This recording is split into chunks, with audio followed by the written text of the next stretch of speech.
Purihin ang Diyos, purihin ang ating Panginoon. Paano mo nakikilala ang Diyos? Sa Ebanghelyo ngayon, sinabi ni Jesus, matagal na ninyo akong kasama, pero hindi pa ninyo ako nakikilala. Ang nakakita sa akin ay nakakita na rin sa aking Ama. Malinaw dito ang malalim na ugnayan ng Ama at ni Jesus. Makikita dito na meron silang relasyon na napakalalim dahil nagre-reflect kung sino ang Ama sa pamamagitan ni Jesus. Nakikita mismo kung ano ang Ama sa pamamagitan ni Jesus, yung kanyang kalooban, paano siya magmahal, paano siya maging Ama, paano siya mag-alaga sa atin, at ano yung pangarap niya sa atin. Ang tanong ay, tayo ba nakikita sa atin, nagre-reflect sa atin ang Diyos? Nakikita ba sa buhay natin kung sino si Jesus, kung sino ang Diyos?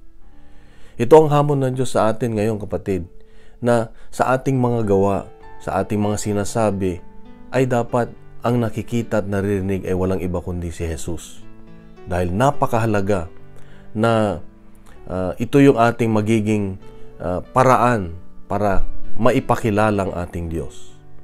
Kaya kapatid, ito yung ating pag-igihan, ito yung ating gawin na palalimin pang ating relasyon dahil ito lang ang paraan. Pagkilala natin si Jesus at nagagawa yung kanyang kalooban, nagre-reflect sa atin, sa ating buhay, si Jesus. Nang sa gayoy, makikita ng iba sa atin si Jesus. Kaya ang panalangin dapat natin, Lord, hindi ako ang makita kundi ikaw, hindi ako ang marinig kundi ikaw. Dahil ito ang pinakamahalagang paraan upang maipalaganap natin, maipakita kung sino ang Diyos. Kapatid, mahal ka ng Diyos, mahal ako ng Diyos, mahal tayo ng Diyos. Bukas muli, meron siyang magandang mensahe sa atin. At pagkalat po natin ang mabuting balita. Huwag yung fake news, huwag tayong makinig, mabuhay sa fake news. Ang pag-igihan natin, yung good news lagi. At walang iba kundi ang Diyos.